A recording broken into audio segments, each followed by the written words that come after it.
Today I'm going to show you something that's going to boost your water clarity and the overall health of your aquarium. Something very cheap and simple that you may or may not know about. We're talking about it right now.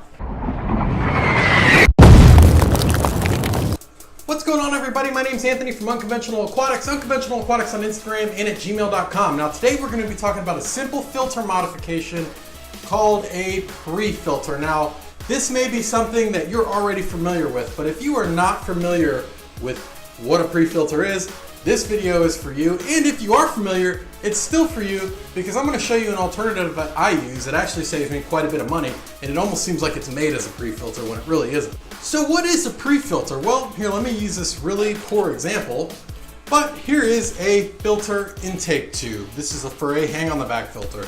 Now a pre-filter essentially would be some piece of media block that would go over this intake, and it would be a filter before the filter.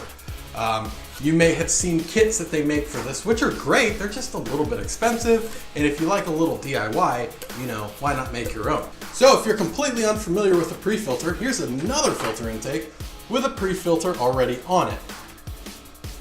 Boom. Just like that. Now, so before I give you my money-saving alternative as to what I use for pre-filters, what does a pre-filter actually do? Well, it's a filter before the filter, but if you look at this, when we talk about surface area for beneficial bacteria, you are literally giving a ton of extra space for beneficial bacteria to thrive inside of your aquarium, which is going to result in just better water quality overall. The pre-filter is also going to trap a lot of the large debris before it ever hits your internal filter, and result saving you a ton of money on, replacement filter cartridges. So you're probably wondering, what is this pre-filter? What type of foam block is this?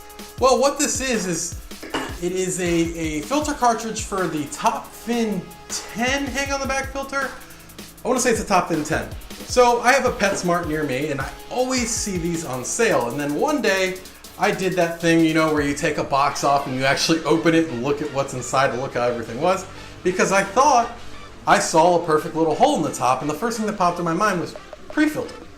So it's exactly what it was. There's no hole on the bottom, and I'm holding this cup because this came out of an aquarium. It literally came out of a filter. There's no hole in the bottom, which is perfect. It doesn't allow water to channel.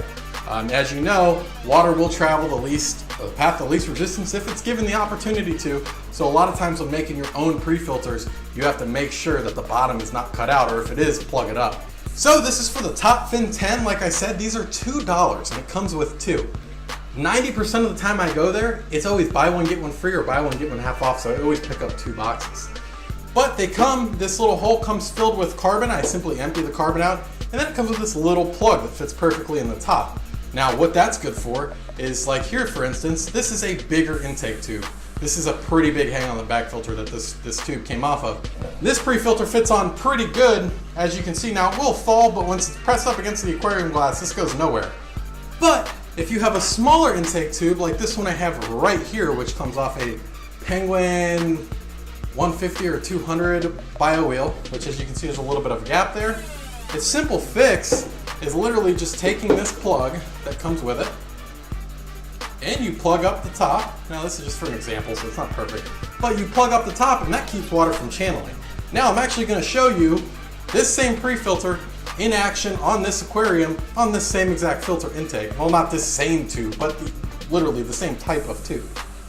So just so you can get a good idea of what it looks like on a running filter, there you go. Here it is. You can see it's got all sorts of good stuff on it. You can see up top where the hole was too big, so I went ahead and used that plug it came with, and it does a great job.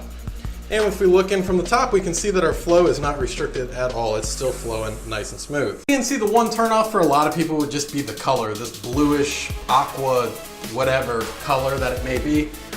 Once it becomes more established, it does blend in a little bit better. But you could always use just things like rock work and plants and decorations to cover it up if you're putting it in a show aquarium, or just you don't want it to be seen at all. But anyways, guys, that is a pre-filter. If you didn't know, that is what I use as pre-filters. It's super cheap. Again, they're $2 for 2. Most of the time they're always on sale, so I get 2 boxes. And you even get a bonus. You get some little activated carbon you can, put in a container and have it for when you need it off to the side. So thanks for watching this video. I greatly appreciate it. If you have anything to add about pre-filters, remember I freestyle my videos, I don't script them, so a lot of times I leave little details out, not purposely, I just forget. My brain's like scrambled eggs, so you know, I forget every once in a while. So if you have anything to add, things that have helped you with pre-filters or any just more knowledge, put it down below, because people who read the comments, it's gonna help somebody. So I greatly appreciate you watching again. Thank you, I'll see you on Wednesday, and I hope you have a great week.